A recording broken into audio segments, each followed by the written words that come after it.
বাঁশ খাওয়ার কথা বাংলায় প্রচলন থাকলেও ব্যাপারটা যে সত্যি তা বিশ্বাস করা অনেকের কাছেই কঠিন। তবে পাহাড়ি জেলাগুলোতে বসবাসরত জনগোষ্ঠীর কাছে এক সুস্বাদু রসনাবিলাসের খোরাক বাঁশকরুল। সবজি হিসেবে ব্যবহার করা এর তরকারি খেতে যেমন সুস্বাদু ও মজাদার, তেমনই রয়েছে নানাবিধ পুষ্টিগুণও। তাই যুগ যুগ ধরে পাহাড়িদের কাছে জনপ্রিয় এই বাঁশকরুল। এটা পার্বত্য চট্টগ্রামের একটা সুস্বাদু খাবার, সবজি হিসেবে খাওয়া হয়। এটাতে আসলে আমাদের খনিজ পদার্থ ম্যাগনেসিয়াম, আয়রন, ফসফরাস, জিঙ্ক এই টাইপের এবং ভিটামিন বি1 থেকে বি12 পর্যন্ত এই ভিটামিনস গুলো এবং শর্করা, আমিষ, স্নেহর যথেষ্ট সমন্বয় আছে। এটা একটা চমৎকার খাবার এবং রোগ প্রতিরোধ ক্ষমতা দিবে, আমাদের রোগ ক্ষয়পূরণ, বৃদ্ধি সাধন এগুলো করবে।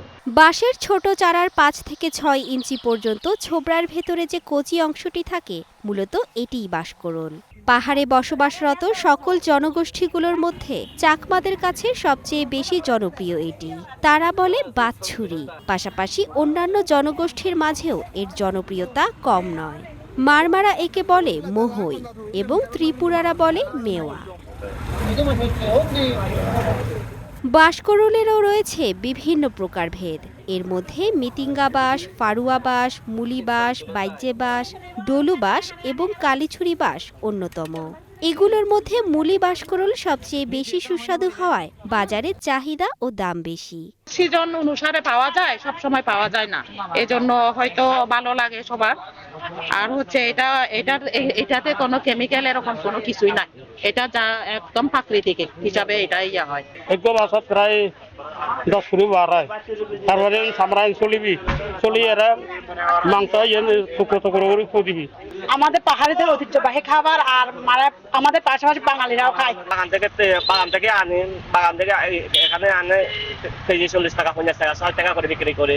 এটা অনেক কষ্ট করে পাহাড় থেকে নিয়ে আসে, তারপর অনেক দাম বিক্রি করে। এটা আসলে অর্গানিক, এটা কোনো চাষ করা হয় না, খাইতে সুস্বাদু এবং সবজি হিসাবে সবসময় পাওয়া যায়। বাঁশের কষি দোগা, এটা খেতে খুবই সুস্বাদু আসলে। হ্যাঁ, ভাজি করে খাইতে পারেন আপনি, যেভাবে আমাদের নাপকি দিয়ে পাহাড়িরা এভাবে রান্না করে খায় আর কি, খাইতে খুবই মজা। বর্ষার সিজনে সবচেয়ে বেশি পাওয়া যায় তো, আর হচ্ছে এটা হচ্ছে মানে বিভিন্ন প্রকার করে খাওয়া যায়, মানে বিভিন্ন প্রকার আমাদের ট্র্যাডিশনাল স্টাইল রান্না করে খাওয়া যায়, এটার জন্য বেশি জনপ্রিয়। বর্তমানে বাঁশকরুল শুধু পারিবারিক খাদ্য তালিকার মধ্যেই সীমাবদ্ধ নেই। রাঙামাটির বিভিন্ন অনুষ্ঠানেও খাবার তালিকায় থাকছে এই মেনু। পর্যটকদের কাছেও দিন দিন জনপ্রিয় হয়ে উঠছে পাহাড়ি এই সবজি। রাঙামাটির রেস্টুরেন্টগুলোয় মিলছে বাঁশকরুলের নানা পদ। যারা টুরিস্ট আছে, পর্যটক আছে, ওনারা ওই বাঁশটা কিন্তু সবচেয়ে প্রিয় ওনাদের। আর হয়তো মনে করেন এই বাইরে ঢাকার দিকে বা অন্যদিকে এই জিনিসটা হয়তো খুব খাওয়া যায় না, এখানে আসলে ওনাদের ওইটা সবসময় কিন্তু খুঁজে ওই বাঁশটা আর কি। এটা চাহিদা মোটামুটি ভালো আছে, আর এখানে তো পাহাড়িরা ওইটা বেশি চাহিদা আছে বাঁশকরুলটা। আর ঢাকা থেকে কেউ আসছে, মানে টুরিস্ট আসছে, এই বাঁশকরুলটা বেশি খুঁজে। এটা প্রতি বছরে হয় বাঁশকরুলটা।